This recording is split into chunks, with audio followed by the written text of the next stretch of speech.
আপনার কাছে আমার প্রশ্ন হলো, সমস্ত ক্ষমতার মালিক কে? জোরে বলেন কে? সমস্ত ক্ষমতার মালিক জনগণ নয়, আল্লাহ। বিশ্বাস করেন কারা কারা?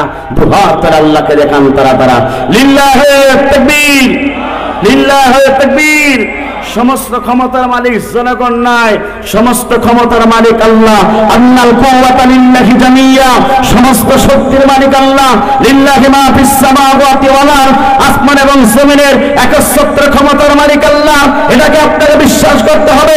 তাবারাকাল্লাযু বিয়াদিহিল মুলক ওয়া হুয়া আলা কুল্লি শাইইন কাদির, সমস্ত রাজত্বের মালিক আল্লাহ। এটাকে আপনাকে বিশ্বাস করতে হবে। সুতরাং প্রিয় তৌহিদি জনতা, এটা আপনার ঈমানের ভিতরে ভেজাল ঢোকানো হবে না। সমস্ত ক্ষমতার মালিক জনগণ নয়, সমস্ত ক্ষমতার মালিক আল্লাহ।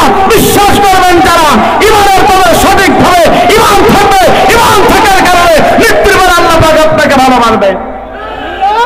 কথা বলুন ঠিক না বেঠিক? জন্য আমার বন্ধুরা, কোরআন যারা পেয়ে গেল তারা গোটা বিশ্বের আসল সম্পদটা পেয়ে গেল।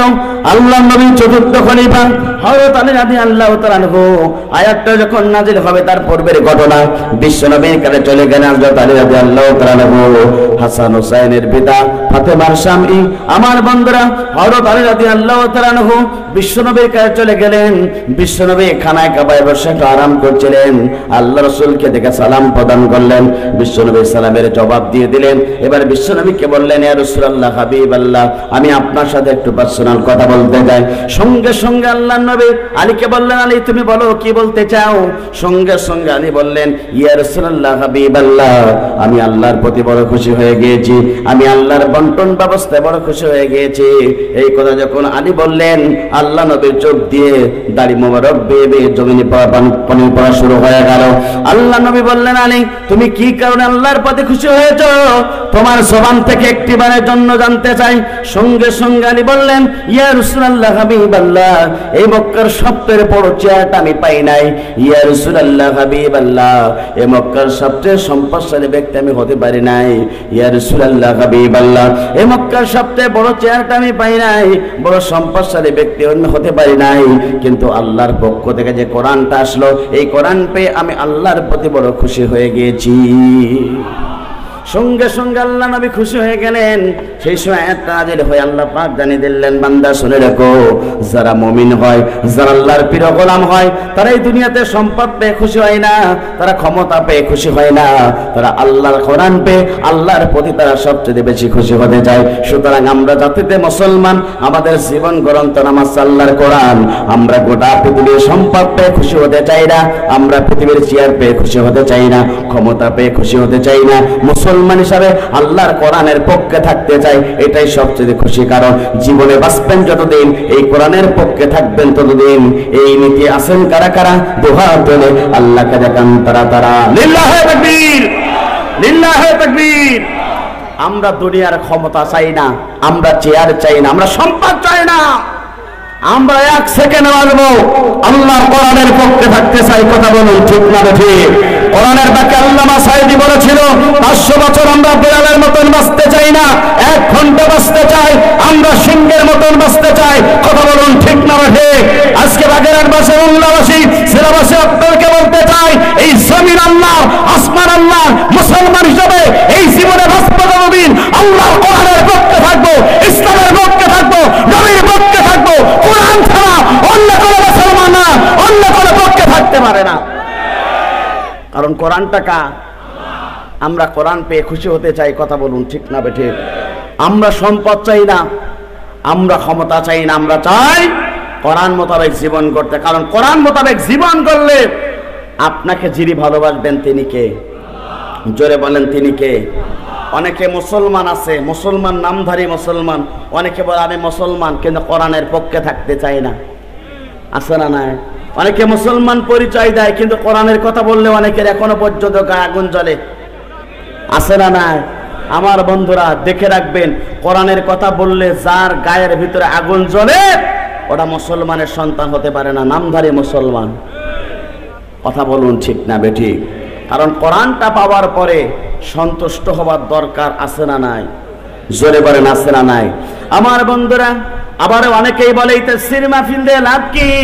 কিন্তু আল্লাহ পাক বলেন বান্দা শুনে রাখো, এই কোরআনুল তাফসীর মাহফিল দেবে দ্বারা তাদের কোনো বিফলতা নেই, তাদের কোনো লস নেই, তাদের কোনো ক্ষতি নেই, বরঞ্চ যারা আয়োজন করলো তাদেরও লাভ, যারা শুনতে আসলো তাদেরও লাভ, সর্বোপরি সমস্ত এলাকার মানুষের জন্য লাভ। কারণ এই কোরআনে আলোচনা শুনলে এলাকার মানুষগুলো হেদায়েত হয়। এটা আমার বক্তব্য না, এটা আল্লাহর কোরআনের বক্তব্য। কথা বলুন ঠিক না বেঠিক? ওয়াযাক্কির ফাইন্না যিকরা তানফাউল মুমিনিন।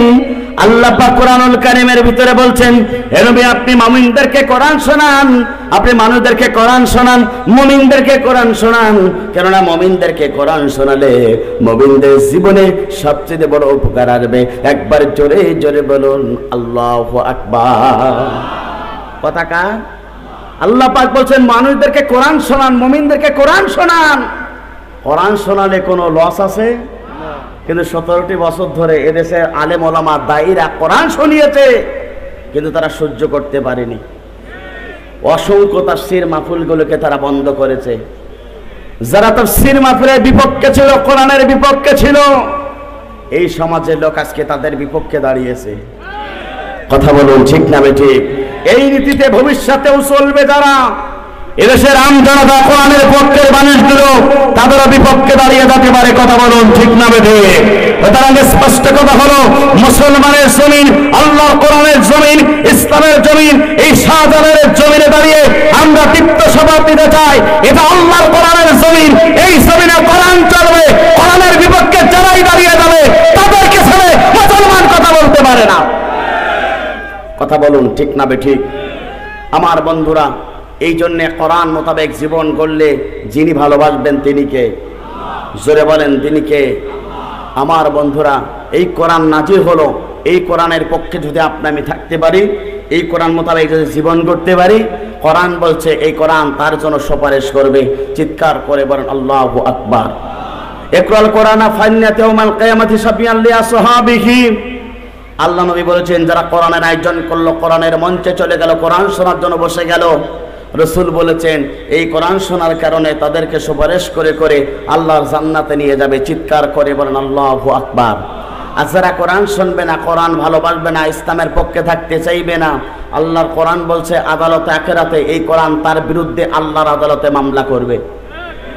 কোরআন যদি আল্লাহর আদালতে মামলা করে, দুনিয়াতে মামলার আসামি হলে টাকা পয়সা দিয়ে আপনি জামিন পেতে পারেন, কিন্তু আল্লাহর আদালত যদি এই কোরআন আপনার বিপক্ষে চলে যায়, আপনার জামিনও হবে না, আপনার জাহান্নাম ছাড়া জান্নাত কপালে জুটবে না। এই জন্য মুসলমান হিসাবে আমরা কোরআনের বিপক্ষে থাকবো না কোরআনের পক্ষে থাকবো? মুসলমান হিসাবে আমরা কোরআনের পক্ষে থাকতে চাই। কারা কারা? আরেকটি বার আল্লাহকে দেখিয়ে দেই তারা তারা। লিল্লাহি তাকবীর, লিল্লাহি তাকবীর। আমার বন্ধুরা, অনেক দূর থেকে আপনাদের মাঝে এসেছি, প্রচণ্ড গরম, আপনারা অনেকে সকাল থেকে এসেছেন। এই যে কোরআনকে আপনারা ভালোবাসেন, এর কি সাজা আল্লাহ পাক দিবে না? জোরে বলেন দিবে না? আজকের এই মাহফিল উসিলাই করে আল্লাহ পাক যেন আমাদের সমস্ত কবর আযাবগুলোকে মাফ করে দেয়। চিৎকার করে বলেন আল্লাহুম্মা আমিন। আমার বন্ধুরা, প্রচণ্ড গরম, বর্তমানে প্রায় আজকে সারা দেশের ডিগ্রি তাপমাত্রা ধরা হয়েছে প্রায় 41 ডিগ্রি সেলসিয়াস। আমার বন্ধুরা, এই গরমের ভিতরে যে মুসলমান আল্লাহর কোরআন শুনতে পারে, আমি বিশ্বাস করি এই মুসলমান আল্লাহ রাব্বুল আমিনের ভালোবাসার সবচেয়ে নিকটতম হতে পারে। কথা বলুন ঠিক না বেঠিক? আমার বন্ধুরা, আমি সেই বিষয়ের উপর আপনাদের সম্মুখে আলোচনা শোনাতে চাই।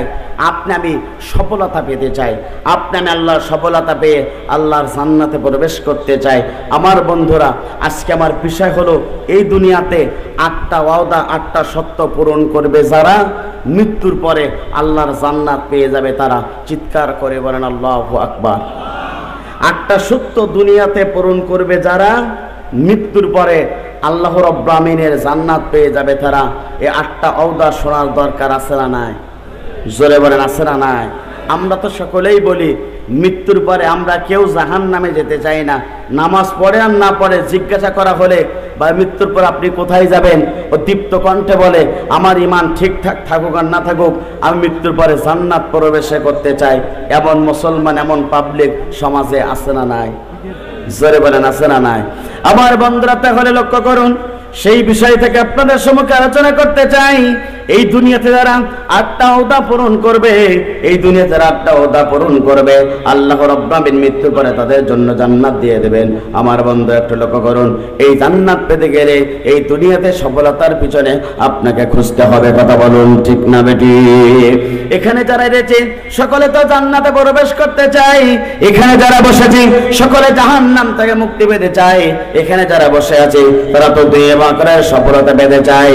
আমার বন্ধুরা লক্ষ্য করুন, কুল্লু নাফসিন যায়িকাতুল মাউত, পৃথিবীর সমস্ত মানুষগুলোকে মৃত্যু স্বাদ গ্রহণ করতে হবে। ম্যান ইজ মর্টাল, মানুষ মরণশীল। পৃথিবীর সমস্ত ব্যক্তিগুলোকে মৃত্যু স্বাদ গ্রহণ করতে হবে। মৃত্যুবরণ করে আমাদেরকে সকলগুলো ব্যক্তিগুলোকে আল্লাহর দরবারে ফিরে যেতে হবে। আর সে মহানরা বলছেন, বান্দা শুনে দেখো, তুমি তো সফলতার পিছনে খুঁজতে চাও। আমার বন্ধুরা, কেউ যদি এমপি সাহেব হতে পারে, সে চিন্তা করতে পারে আমি সবচেয়ে বড় এমপি সাহেব হয়েছি, আমি 5 বছরের জন্য এমপি সাহেব হয়েছি, সবচেয়ে বড় সফলতা পেয়েছি। কিন্তু কোরআন বলে 5 বছরের জন্য এমপি সাহেব হওয়াতে কোনো সফলতা নেই। কথা বলুন ঠিক না বেটি? বাগেরহাট এমন একটি জেলা, এই জেলার একজন ডিসি সাহেব আছেন, তিনি চিন্তা করতে পারেন আমি এই জেলার ডিসি সাহেব হয়েছি, সবচেয়ে বড় সফলতা পেয়েছি। কোরআন বলে না না না, তুমি সফলতা পাও নাই। এই জেলার একজন এসপি সাহেব আছে, পুলিশ প্রশাসনের প্রধান, তিনি চিন্তা করতে পারেন আমি এই একটি জেলার প্রশাসনের কর্মকর্তা হেড হয়েছে, আমি সবচেয়ে বড় সফলতা পেয়েছি। কোরআন বলে না, তুমি সফলতা পাও নাই। উপজেলা চেয়ারম্যান যদি কেউ হয়, সে চিন্তা করে আমি সফলতা পেয়েছি, কোরআন বলে না, তুমি সফলতা পাও নাই। আমার বন্ধুরা, শুধু এখানেই শেষ নাই। এই একটা ইউনিয়ন আছে, এই সেলা ইউনিয়নের একটা চেয়ারম্যান সাহেব আছে, তিনি 5 বছরের জন্য চেয়ারম্যান সাহেব নিয়োজিত হন। তিনি চিন্তা করতে পারেন আমি চেয়ারম্যান সাহেব হয়েছি, সবচেয়ে বড় সফলতা পেয়েছি। কোরআন বলে না, তুমি সফলতা পাও নাই। আমার বন্ধুরা, শুধু এখানেই শেষ নাই। এই ওয়ার্ডের একজন মেম্বার সাহেব আছেন, তিনি চিন্তা করতে পারেন আমি 5 বছরের জন্য মেম্বার সাহেব হয়েছি, সবচেয়ে বড় সফলতা পেয়েছি। কোরআন বলে না, তুমি সফলতা পাও নাই। আমি মাওলানা রবিউল ইসলাম গোটা 64টা জেলার ভিতরে 56টা জেলাতে আমি কোরআনের কথা বলেছি, দেশ এবং দেশের বাইরে আমি কোরআনের দাওয়াত দিয়ে গিয়েছি। আমি চিন্তা করতে পারি আমি ভাইরাল বক্তা, আমার আলোচনা শোনার জন্য লক্ষ লক্ষ জনতা একত্রিত হয়ে যায়, আমি সবচেয়ে সফলতা পেয়েছি। কিন্তু কোরআন বলে ভাইরাল বক্তা হওয়াতে কোনো সফলতা নেই। কথা বলুন ঠিক না ঠিক? এমপি সাহেব হওয়াতে সফলতা নেই, এসপি সাহেব হওয়াতে সফলতা নেই, ডিসি সাহেব হওয়াতে সফলতা নেই, উপজেলা চেয়ারম্যান হওয়াতে সফলতা নেই, ইউনিয়নের চেয়ারম্যান হওয়াতে সফলতা নেই, মেম্বার সাহেব হওয়াতে সফলতা নেই, ভাইরাল বক্তা হওয়াতে কোনো সফলতা নেই। সফলতা হলো মৃত্যুর সময় ঈমান নিয়ে মৃত্যুবরণ করা, মৃত্যুর পরে কঠিন জাহান্নাম থেকে বাঁচা, আউদাখুলুল জান্নাতা, আর জান্নাতের একটা সার্টিফিকেট অর্জন করা। যদি আমি যদি মৃত্যুর পরে যদি এই সার্টিফিকেটটা অর্জন করতে পারি, আপনি হলেন এই দুনিয়ার সবচেয়ে বড় সফলতম বান্দা। কথা বলুন ঠিক না বেটি? কথা কার? সূরা ইমরান 185 নম্বর আয়াতে বলছেন আপনি সফলতা পেতে চান, আপনি মনে করেন মৃত্যুবরণ করলেন, মৃত্যুবরণ করার পর আপনি সফলতা খুঁজতে চান, কিন্তু সফলতা ওখানে কোটি কোটি সম্পদ টাকার মালিক থাকলে, কিন্তু মৃত্যুর সময় বেঈমান হিসাবে মৃত্যুবরণ করলেন, এই কোটি কোটি সম্পদ আপনার কোনো কাজে লাগলো না, আপনার জীবনটাকে সফলতা দিতে পারলো না। কিন্তু আপনি এই জেলার সবচেয়ে গরিব মানুষ, ভ্যান চালক, কিন্তু মৃত্যুর সময় ঈমান নিয়ে মৃত্যুবরণ করেছেন, আপনি আল্লাহ তাআলার কাছে সবচেয়ে সফলতম বান্দা। কথা বলুন ঠিক না বেটি? আমার বন্ধুরা, তাহলে লক্ষ্য করুন, এই সফলতা পেতে গেলেন এই দুনিয়াতে 8টা ওয়াদা আপনাকে পূরণ করা লাগবে।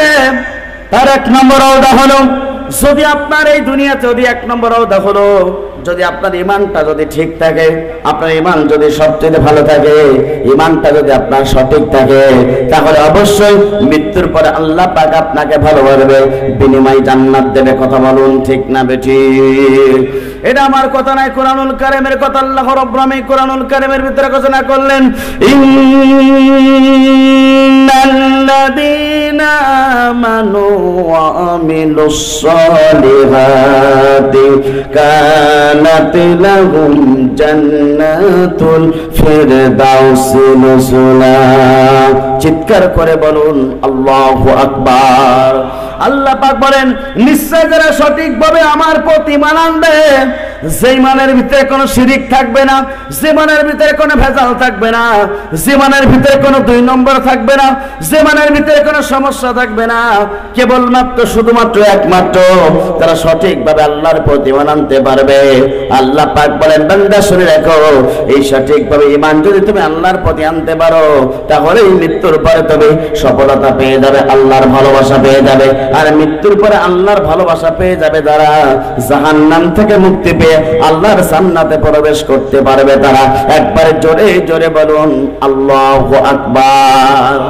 আমার বান্দারা, সুতরাং আল্লাহর ভালোবাসা যদি আপনি পেতে চান, কঠিন জাহান্নাম থেকে যদি আপনি বাঁচতে চান, এক নম্বর সত্য হলো সঠিকভাবে ঈমান আনা লাগবে। কার প্রতি?